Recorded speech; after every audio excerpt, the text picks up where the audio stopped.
Hello. I had a sudden inspiration this morning about Lemnos, and many people will know that Lemnos is the island between Turkey and Greece, where the Hebrew remnant gathered after the half of them had gone to Italy to become Etruscans, and the remaining half waited, I think, with the Ark. Wilson and Blackett think with the Ark. Ross thinks with the Ark, in Anatolia. And they waited for Brutus to come in a roughly 509 BC to take them, to join his fleet and take them to Britain. But I had this sudden inspiration about Lemnos, which is, as I say, not noted not only for being the island where the Hebrew remnant gathered, but it was also sacred to Hephaestos, god of volcanoes, and Lemnos was once volcanic. Also god of metal workers, blacksmiths, artisans, metallurgy, and fire, among other things. The story goes that Zeus threw him out of Olympus and he landed on Lemnos so hard that both his legs broke. And lame gods of forges and fire feature in many mythologies. This caught my attention particularly because of the connection between the two spellings of metal, metal, and mettle, and the latter means a fiery spirit. The Hebrews were known workers in metal. In addition, smiths and their craft were sacred in Britain. We have Wayland's smithy, for example, among many others, and the very important British town renamed Silchester by the Romans used to be called Ard Einion, which means high anvil, and Logrian kings are said to have been crowned there.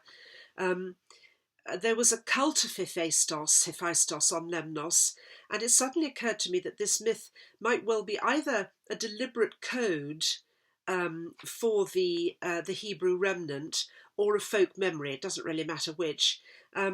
They were thrown not off Olympus by Zeus, this Hebrew remnant, but out of Assyria by Tiglath-Pileser, if that's pronounced properly, which it probably isn't. Incidentally, Tiglath-Pileser, was also known as Pul, P-U-L, and P-W-L is Welsh for Lord. There is an etymological connection between smith and smile, unlikely as it might seem, and the smith played the most important role in the Egyptian ceremony called the opening of the mouth.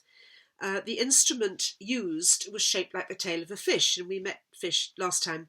And by striking a mummy or a statue during the ceremony, it was supposed somehow magically to enable it to open its mouth so that it could breathe and speak. Well, this sounds to me like Moor code. And it's possible that the Egyptians took and applied, both literally and externally, certain techniques for bringing the spiritually dead to life. Some Eastern religions know much more about this than we do in the West. Spookily, this is reflected in Matins' morning prayer in the Book of Common Prayer, in the following exchange between vicar and congregation. "O Lord, open thou our lips," says the vicar, and the congregation replies, "and our mouth shall show forth thy praise." How this has survived from the Egyptian ceremony of the opening of the mouth, I do not know, but it seems to me to be a very close match, and I would say a descendant of that ceremony. Interestingly, the information about Hephaestos and Lemnos was not in Herodotus, as I initially thought it was, and it is in the Iliad, but I'll come back to that in a moment. I feel that if this story about Hephaestos landing on Lemnos had been very early, Herodotus would have included it, as there are many references to both Hephaestos and Lemnos in his wonderful The Histories. However, it was included in the Iliad, as I say, and Homer, whose identity has never been satisfactorily pinned down, to my mind was not a man at all, but what you might call a hiding place for the word Cymru. Homer, Homre, Cymru. In other words, the Iliad is part of the history of the Cymru, just as the Old Testament is. So there's Lemnos and Hephaestos as code for, I think, code for the Hebrew remnant gathering there in about 509 BC, waiting for Brutus to take them to Britain. Thank you very much.